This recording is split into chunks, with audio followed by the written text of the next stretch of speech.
Bismillahirrahmanirrahim. Assalamualaikum warahmatullahi wabarakatuh. Perkenalkan, saya Muhammad Taufandra dengan NIM 2022 1880 100. Di sini saya ingin menjawab soal UTS PAI nomor 1, yaitu bacalah satu ayat Al-Quran yang ada kaitannya dengan jujur dan juga amanah, serta bacakan dengan tartil dan terjemahkan ke dalam bahasa Indonesia.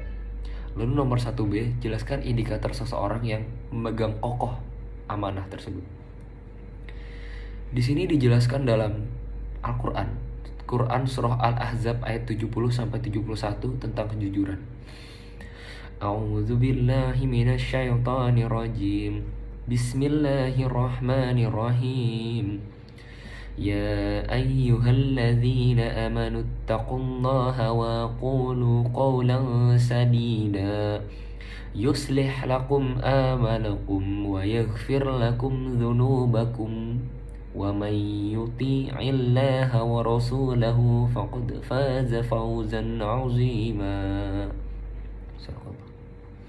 Yang artinya, wahai orang-orang beriman, bertakwalah kamu kepada Allah dan ucapkanlah perkataan yang benar. Niscaya Allah akan memperbaiki amal-amalmu dan dosa-dosamu. Dan barang siapa yang mentaati Allah dan Rasulnya, maka sungguh dia menang dengan kemenangan yang agung. Kemudian dalil tentang amanah disebutkan dalam Quran surah Al-Anfal ayat 27. A'udzubillahi minasyaitonirrajim. Bismillahirrahmanirrahim. Ya ayyuhalladzina amanu la takhunullaha war-rasula wa takhunu amanatikum wa antum ta'lamun. Yang artinya, wahai orang-orang yang beriman, janganlah kamu mengkhianati Allah dan Rasul. Dan juga janganlah kamu mengkhianati amanat yang dipercayakan kepadamu, sedang kamu mengetahuinya. Kemudian, apa saja indikator seorang yang amanah? Indikatornya dasarnya terdapat 5. Yang pertama ada jujur, yang kedua bertanggung jawab, yang ketiga menepati janjinya, yang keempat dia adalah seorang yang tegas, dan yang kelima mampu dipercayakan tugas yang tidak biasa. Baik, sekian jawaban dari saya. Assalamualaikum warahmatullahi wabarakatuh. Baik, di sini saya akan menjelaskan pengertian dari adil dan keadilan. Adil berasal dari bahasa Arab yang berarti berada di tengah-tengah, lurus, jujur, dan tulus. Secara terminologi, adil adalah sikap yang bebas dari diskriminasi dan ketidakjujuran. Sedangkan pengertian dari keadilan berasal dari bahasa Arab al-adl yang berarti keadaan yang terdapat dalam jiwa seseorang untuk bersikap lurus. Sedangkan secara terminologi, menurut Plato, keadilan terdapat atau tercermin dalam diri kita sendiri apabila kita dapat mengendalikan diri dan perasaan dengan akal. Yang ketiga, yang pertama yaitu filsafat ketuhanan adalah pemikiran tentang Tuhan dengan pendekatan akal budi, yaitu memakai apa yang disebut sebagai pendekatan filosofis. Bagi orang yang menganut agama tertentu, terutama agama Islam, Kristen, Yahudi, akan menambahkan pendekatan wahyu di dalam usaha memikirkannya. Jadi, filsafat ketuhanan adalah pemikiran para manusia dalam pendekatan akal budi tentang Tuhan. Nah, buat yang kedua, pengertian teologi adalah ilmu yang membahas tentang ketuhanan serta hubungan manusia dengan Tuhan dan hubungan Tuhan dengan manusia. Istilah teologi sudah tidak asing lagi bagi kita. Istilah ini sering didefinisikan dalam bentuk keagamaan. Dalam Kamus Besar Bahasa Indonesia KBBI, pengertian teologi, sedangkan dalam bahasa Yunani, istilah teologi ini terbagi menjadi 2 kata, yaitu theos yang berarti Allah, Tuhan, dan logika berarti ucapan, kata-kata, atau wacana. Jadi kalau digabungkan secara singkat, pengertian teologi adalah segala ilmu pengetahuan yang berkaitan dengan Tuhan secara harfiah, teologi berkaitan dengan studi dan teori, sedangkan secara praktek berkaitan dengan doktrin atau ajaran oleh agama tertentu pada seseorang. Assalamualaikum warahmatullahi wabarakatuh. Perkenalkan, nama saya Zarani Lutfia dengan NIM 2022188002. Nah, di sini saya akan menjelaskan tentang perbedaan dan persamaan antara akhlak, etika, dan moral. Nah, dulu kita harus tahu arti dari akhlak, etika, dan moral. Akhlak merupakan sifat yang tertanam dalam jiwa yang menimbulkan perbuatan-perbuatan dengan gampang dan mudah tanpa memerlukan pertimbangan dan pemikiran. Contohnya, akhlak itu menghormati orang yang lebih tua, yang kedua menghargai orang yang lebih muda, nah berkata lemah lembut kepada orang tua. Atau mungkin kita bisa memberikan hadiah kepada orang lain atau kepada orang tua kita. Sedangkan etika adalah ilmu yang mempelajari soal kebaikan dan keburukan di dalam hidup manusia semuanya, terutama yang mengenai gerak-gerik pikiran dan rasa yang merupakan pertimbangan dan perasaan sampai mengenai tujuan yang merupakan perbuatan. Etika ialah segala perbuatan yang ditimbul dari orang yang melakukan dengan ikhtiar dan sengaja dan ia mengetahui kapan ia melakukannya. Contohnya, etika makan dan minum, memulai dengan membaca bismillah, terus makan dan minum dengan memakai tangan kanan, bukan tangan kiri. Adalah perbuatan atau tingkah laku atau ucapan seseorang dalam berinteraksi dengan manusia. Apabila yang dilakukan seseorang itu sesuai dengan nilai rasa yang berlaku di masyarakat tersebut dan dapat diterima serta menyenangkan lingkungan masyarakat sekitarnya, maka orang itu dinilai mempunyai moral yang baik. Begitu juga dengan sebaliknya. Contoh nih, moral itu dalam agama, kita memiliki aturan yang dibawa oleh Allah masing-masing. Agar menjadi orang yang bermoral, seharusnya kita menaati peraturan tersebut, karena kebanyakan dari peraturan agama adalah baik untuk dilaksanakan dan menjauhi apapun larangan yang diberikan oleh Allah. Perbedaan akhlak, etika, moral berdasarkan tolak ukur, yaitu akhlak tolak ukurnya Al-Quran dan As-Sunnah, sedangkan etika tolak ukurnya pikiran dan akal. Yang moral tolak ukurnya norma hidup yang ada di masyarakat berupa adat atau aturan yang tertentu. Sedangkan berdasarkan sifat, etika itu bersifat teori, akal dan moral ini sama, itu bersifat praktis. Untuk persamaan akhlak, etika, dan moral, yang pertama yaitu akal, etika, dan moral mengacu kepada ajaran atau gambaran tentang perbuatan, tingkah laku, sifat, dan perangai yang baik. Yang kedua, akhlak, etika, moral merupakan prinsip atau aturan hidup manusia untuk menangkap martabat dan harkat kemanusiaannya. Sebaliknya, semakin rendah kualitas akhlak, etika, moral seseorang atau sekelompok orang, maka semakin rendah pula kualitas kemanusiaannya. Yang ketiga,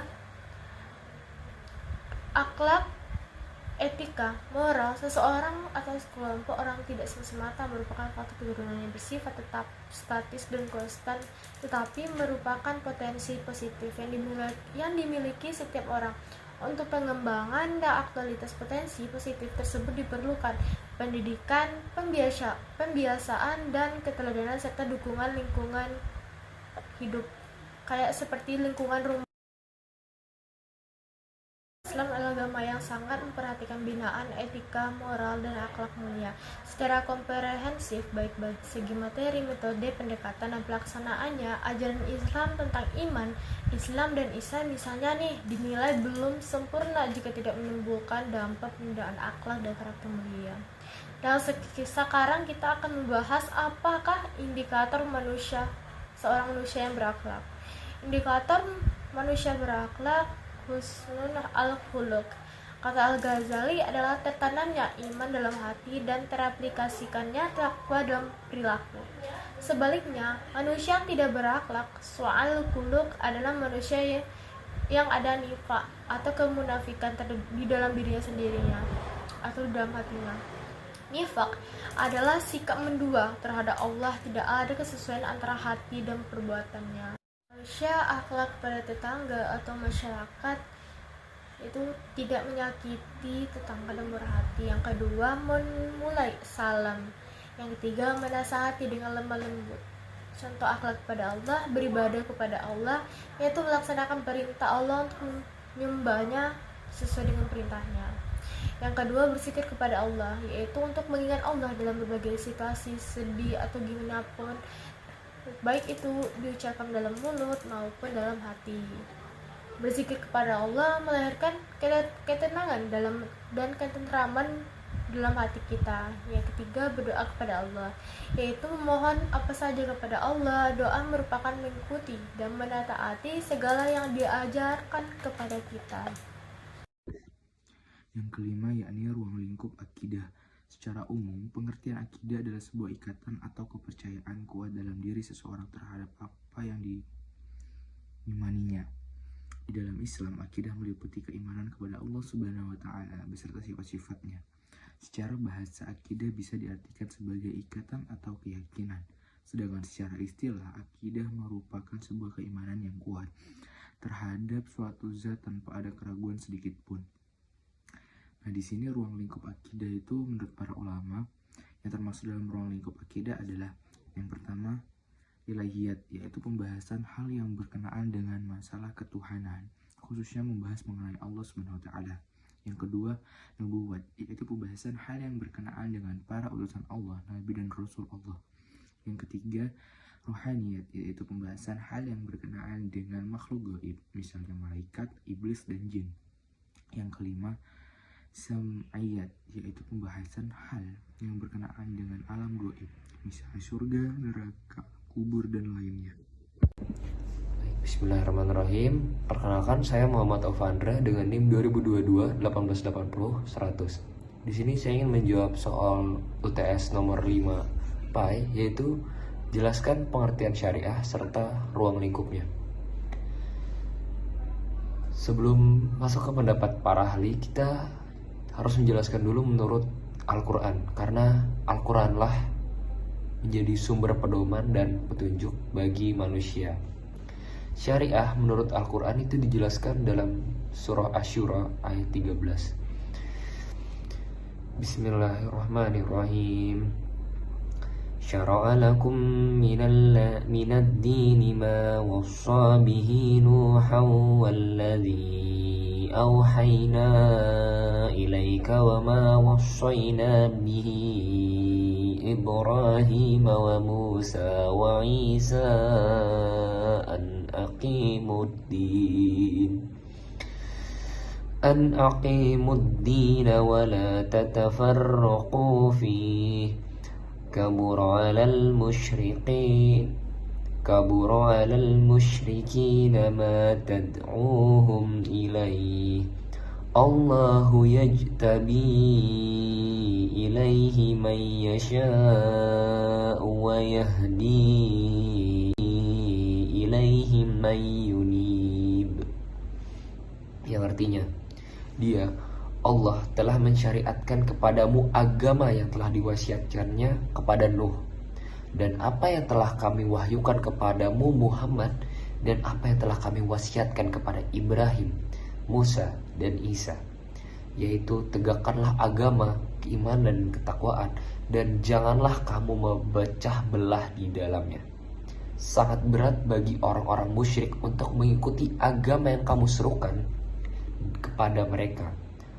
Allah memilih orang yang Dia kehendaki kepada agama tauhid dan memberi petunjuk kepada agamanya bagi orang yang kembali kepadanya.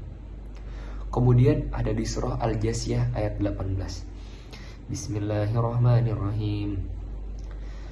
ثم جعلناك على شريعة من الأمر فاتبعها ولا تتبع أهواء الذين لا يعلمون, yang artinya, kemudian kami jadikan engkau Muhammad mengikuti syariat peraturan dari agama itu, maka ikutilah syariat itu dan janganlah engkau ikuti keinginan orang-orang yang tidak mengetahui. Quran surah Al-Jasiyah ayat 18. Lalu menurut para ahli, syariah berarti sebuah tatanan, perundang-undangan atau hukum yang mengatur hubungan manusia dengan Allah secara vertikal dan dengan sesama manusia secara horizontal.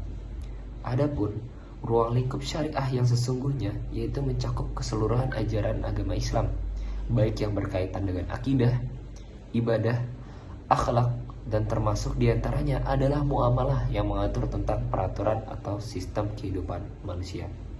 Baik, sekian itu jawaban dari saya. Wassalamualaikum warahmatullahi wabarakatuh.